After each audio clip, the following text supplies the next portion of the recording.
पिता परमेश्वर, प्रभु यीशु मसीह के नाम से तेरे पास आकर प्रभु जी हम तेरा धन्यवाद करते हैं कि तूने रात भर हम सबको संभाल के रखा, एक नया दिन दिया और इस दिन में तेरे जीवित वचन को प्रभु जी पढ़ने के लिए तूने हमें मौका दिया है। सुनने वालों सबको प्रभु जी बहुत आयत से आशीष दो, यीशु के नाम से मांगते हैं, आमीन। सुबह की बरकत, यीशु की बरकत प्रोग्राम में आप सबका स्वागत है। मैं विश्वास करता हूं कि आज आपने हमारा जो इंग्लिश वर्जन आज से ही शुरू हुआ है उसको भी बहुत ध्यान से सुना होगा। डेफनी हमारी बेटी ने आराधना की है, अरुण ने परमेश्वर के वचन को हमारे साथ बांटा है। प्रभु इन जवान बच्चों को बहुत बहुत आशीष दे और आप सबको सुनने वालों को प्रभु बहुत आशीष दे। आज का जो वचन है गलातियों की पत्री उसका 6 अध्याय उसके 7 वचन से लेके 9 वचन तक हम पढ़ेंगे। गलातियों की पत्री उसका 6 अध्याय 7 वचन से लेके 9 वचन तक। यहाँ पे इस तरह से लिखा है, धोखा न खाओ, परमेश्वर ठट्ठों में नहीं उड़ाया जाता, क्योंकि मनुष्य जो कुछ बोता है वही काटेगा।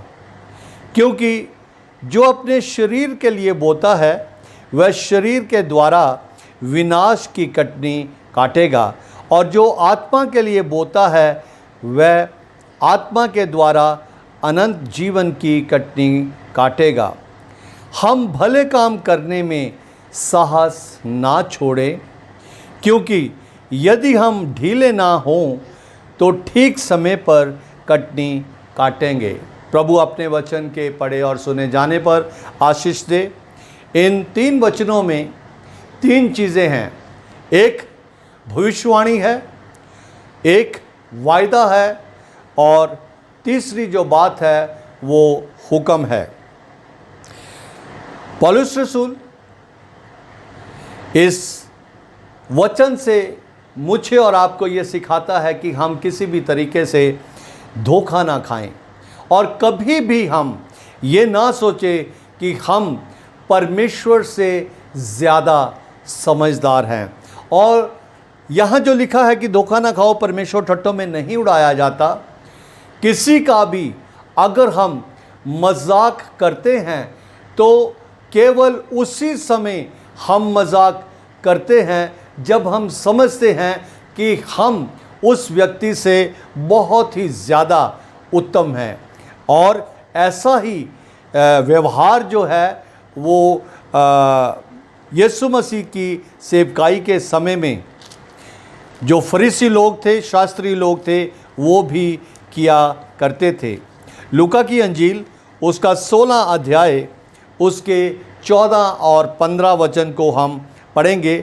वहाँ पे इस तरह से लिखा है, फरीसी तो लोभी थे, फरीसी तो लोभी थे, ये सब बातें सुनकर उसे ठट्ठों में उड़ाने लगे।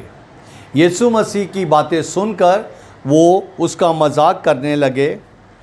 यीशु ने उनसे कहा, तुम तो मनुष्यों के सामने अपने आप को धर्मी ठहराते हो, परंतु परमेश्वर तुम्हारे मन को जानता है, क्योंकि जो वस्तुएं मनुष्यों की दृष्टि में महान है वह परमेश्वर के निकट घृणित हैं।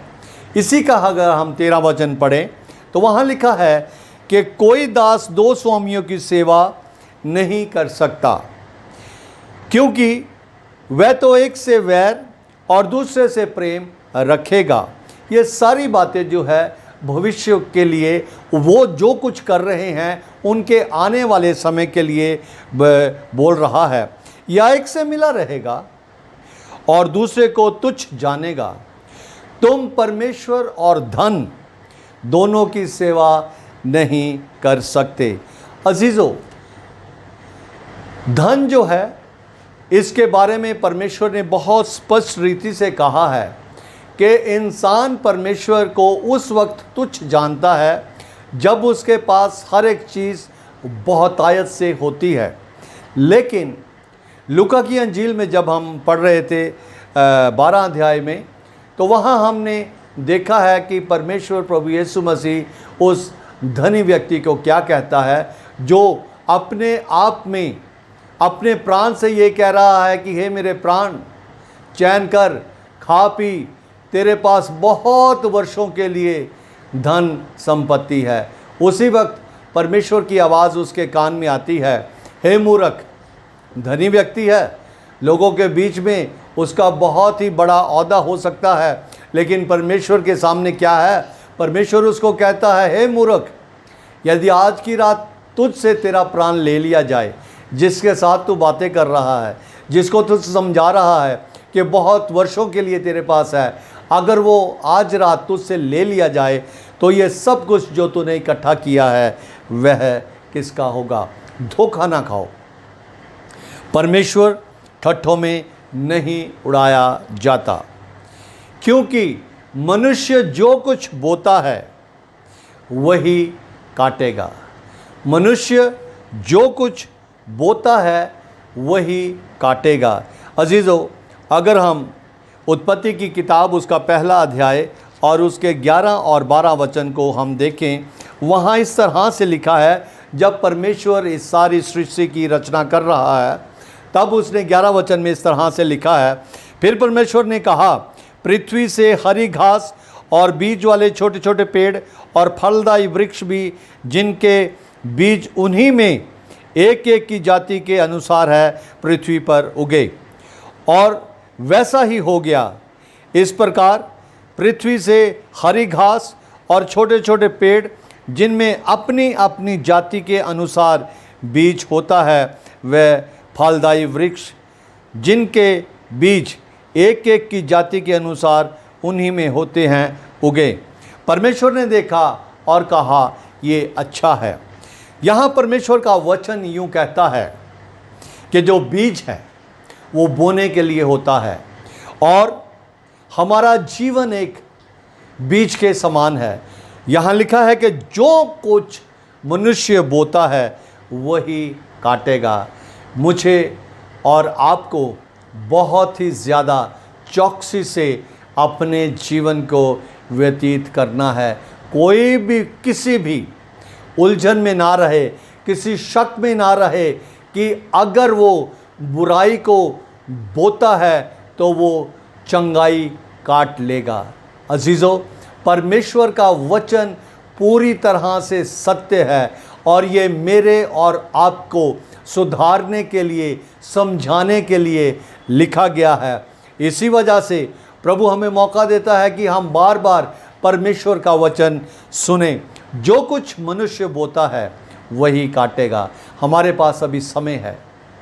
पुराने जीवन में हो सकता है कि हमने बहुत कुछ गलत कार्य किए हों, पश्चाताप करके।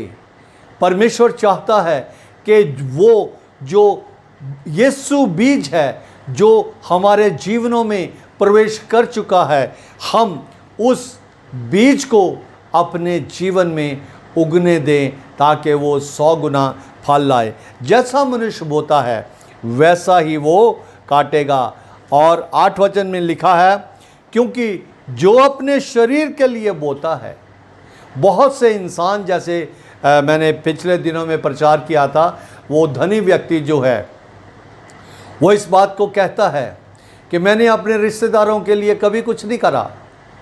मेरी बहन जो है बच्चों के साथ विधवा हुई है, मैंने कभी उसके लिए कुछ नहीं करा, तो मैं परमेश्वर के लिए क्यों करूं? अजीज़ों, मूर्खता की भी कुछ हद होती है। प्रभु का वचन यूँ कहता है कि तुम मुझसे अलग होकर कुछ भी नहीं कर सकते, क्योंकि जो अपने शरीर के लिए बोता है वह शरीर के द्वारा विनाश की कटनी काटेगा, और जो आत्मा के लिए बोता है, आत्मा का मतलब ये है कि जो परमेश्वर के राज्य के विस्तार के लिए बोता है, वह आत्मा के द्वारा हमेशा के जीवन की कटनी काटेगा। अजीज़ों, ये समय हमें दिया गया है, किसी भी तरीके से हम परमेश्वर का वचन जो हमारे कानों में पड़ता है, परमेश्वर का वचन जो हमारे हृदय में उतरता है, उस परमेश्वर के वचन के प्रति किसी भी तरह से धोखे में ना रहें, परमेश्वर को ठट्ठों में ना उड़ाएं। ठट्ठों में उड़ाने का मतलब ये है कि हम सुनते तो हैं लेकिन मानते नहीं हैं।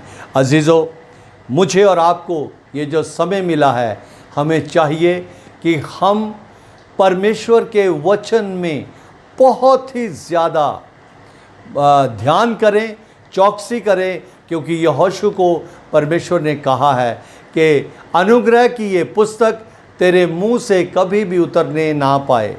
यदि तू दिन रात इस पर मनन करेगा और इसको करने की चौकसी करेगा तो तेरा हर काम सफल होगा और तू प्रभावशाली होगा।